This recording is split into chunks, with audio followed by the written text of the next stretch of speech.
When you were a kid, did you ever get in trouble for something ridiculous? Well, when I was a kid, I was always in trouble for reading too much. Weird, right? What parent would punish their child for reading?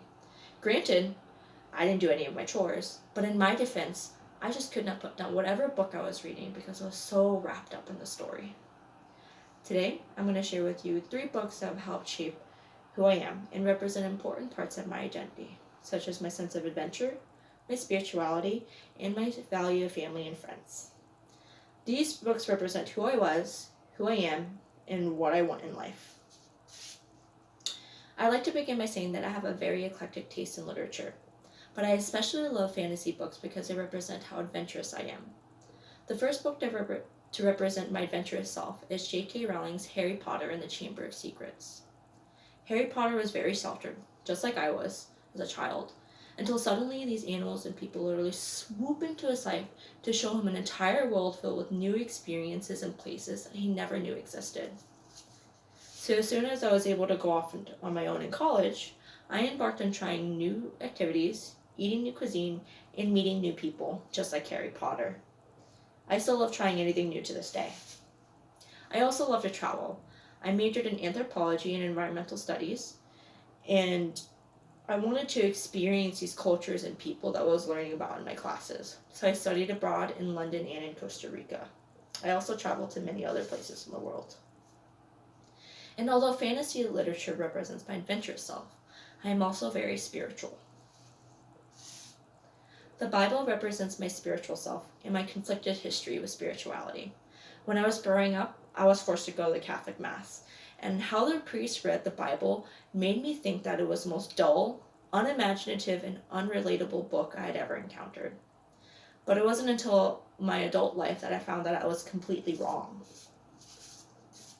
I found that these stories filled with seemingly ordinary people were actually filled with extraordinary situations and lives. I believe that God calls all different types of people from all different walks of life and gives them a higher purpose. I also believe that God helps us cope with the highs and lows of life. When all else feels hopeless and we feel like we've hit rock bottom, we find that God is the rock at the bottom to help us get right back up. And I feel like the life lessons I learned through the Bible, like forgiveness and patience, help me in all aspects of my life. C.S. Lewis's The Lion, the Witch, and the Wardrobe represents a part of my life that was touched by these lessons from the Bible. My value for family and friends.